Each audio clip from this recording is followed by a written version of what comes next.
Everyone, and welcome to Grid Chats, bite-sized conversations on the hottest issues shaping our energy future. I'm your host, Michael Wu, and today I'm joined by Liz Ramsay Dalton.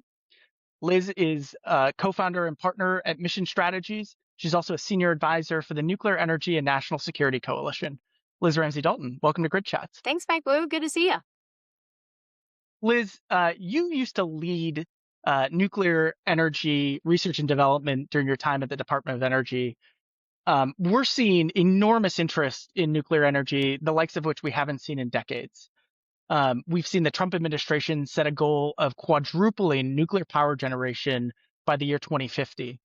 For that to happen, what has to go right in the industry and the sector, and what could hold us back? Yeah, Mike, it's kind of wild. If I go back, 15 years ago when I was at the Department of Energy, we were trying to lay the groundwork for how government and private sector could partner together to, address the challenges that we're facing our energy infrastructure, but also bring more capital, drive more investment in a national security critical sector. So it's just incredible what we've seen over the last 15 years. And now demand is at an all-time high for nuclear. And for me, the one thing standing between us and deploying all of the reactors that we say we want to deploy and is not getting a lot of attention, frankly, is the domestic nuclear supply chain. So we've spent the last decade plus designing the reactors of the future. This is things like small modular reactors, microreactors, advanced reactors like X-energy and TerraPower. And all of this has been real innovation to meet that growing demand for clean baseload power. And the thing is, it's here and it's ready to move forward. But the one thing that we kind of forgot along the way is how do we move beyond first of a kind demonstration? What is it going to take to deploy at the speed and scale that we need? So, we kind of had this 30-year hiatus in nuclear, for better or for worse, in this country.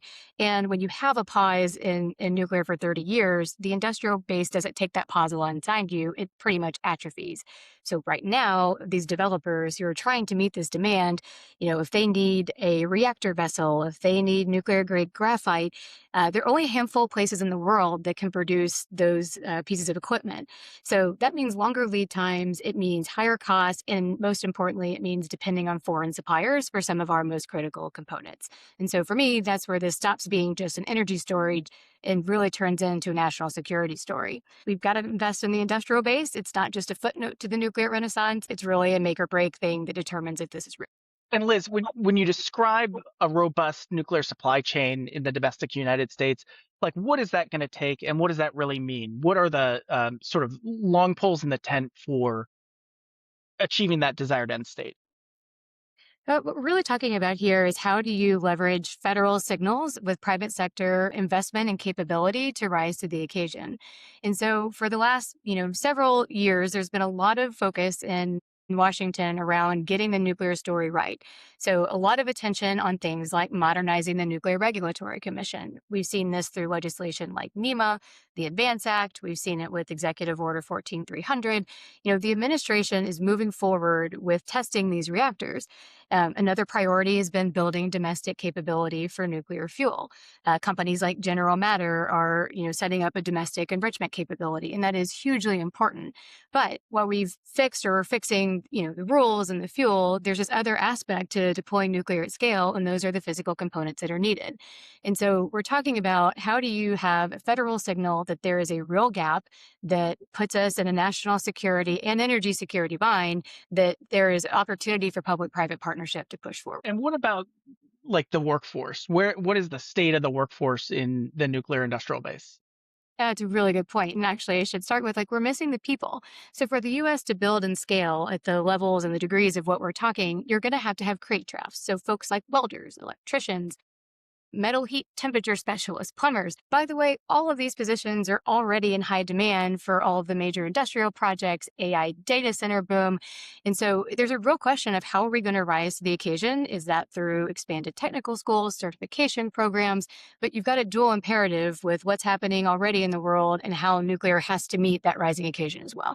What's one trend or what's one flashing red alert that really brings a sense of urgency to this issue for you? I mean, look, Mike, for the 15 years that I've been in this nuclear world, it's always had a demand problem. And that's like, nobody was building because nobody was buying. And that's completely flipped on its head. Now we have demand coming in from pretty much all sides. The Pentagon wants to deploy nuclear on its bases because a base that it relies on a commercial grid has the risk of an adversary coming in to disrupt. We have all these hyperscalers that need 24/7 carbon-free power, and nuclear is an obvious choice for them. So folks like Microsoft and Amazon and Google have all signed nuclear deals over the last year plus. In addition to that, we're seeing load demand on the grid, hockey stick right. This is the fastest it's grown in decades I don't want to say an alarming scale, but a very, very big clip. And the reality is that defense, AI, and the grid aren't just competing for different nuclear technologies. They are all pulling from the same industrial base. It's the same forging, it's the same qualified suppliers. And so the supply chain isn't just a side issue, it's potentially the choke point for, deciding whether these customers get what they're counting on or not. And the scale is absolutely insane. You started this by saying, the goal of the Trump administration is to quadruple U.S. nuclear power to 400 gigawatts by 2050. That's more capacity in 25 years than we've built in the previous 70. You cannot quadruple an industry on a supply chain that's been shrinking for 30 years. So the time is now, and we need to be making these investments. And what would indicate to you that we're moving in the right direction, or what is the sort of milestone that you're looking to next to see that we're moving in the right direction? There's kind of one that's nuclear generally, and then there's one specific to supply chain. So first up is, around the corner, 4th of July. In about a month, we're going to find out whether multiple demonstration reactors have been able to achieve criticality, which is a deadline that the president set in an effort to help catalyze capital, excuse me. DOE, for those who aren't familiar, stood up this reactor pilot program. They picked 11 projects across 10 companies and basically said, race. This unlocked millions of dollars in private capital to achieving this milestone. And Terry's just achieved criticality, and a few more are right on those hills. But whether or not everybody hits the July 4th deadline isn't necessarily the point. That's the most aggressive deployment initiative that we've seen in generations for nuclear. But this is where you kind of get into a cycle. We could hit criticality for a few, we could claim victory, but then run smack into a wall on building the next 30, which is the ultimate goal, because the manufacturing base just isn't there. So the second thing to watch specific to supply chain is this FY27 appropriations process. The House Energy and Water report language included a $25 million investment to address exactly this issue, a competitive, milestone-based program to help fortify domestic nuclear supply chain. That's a signal. It's an important signal, but it's not just a check. Report language is not money. So the job now is to try to get that into an enacted bill, assuming we have one in an election year.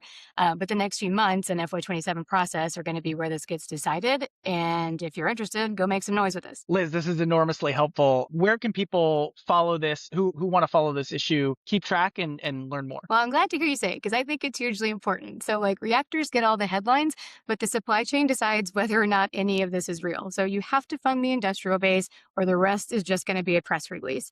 If you want to get more information about that, certainly Mission Strategies works on supply chain work day in, day out. So drop us a line at hello@missionstrategies.co. If you want to talk about the role of nuclear energy in national security more broadly, I encourage you to check out the Nuclear Energy and National Security Coalition. They've got a great newsletter that you could sign up for, and that's at www.nensc.org. Liz Ramsay Dalton, thanks so much for joining Grid Chats.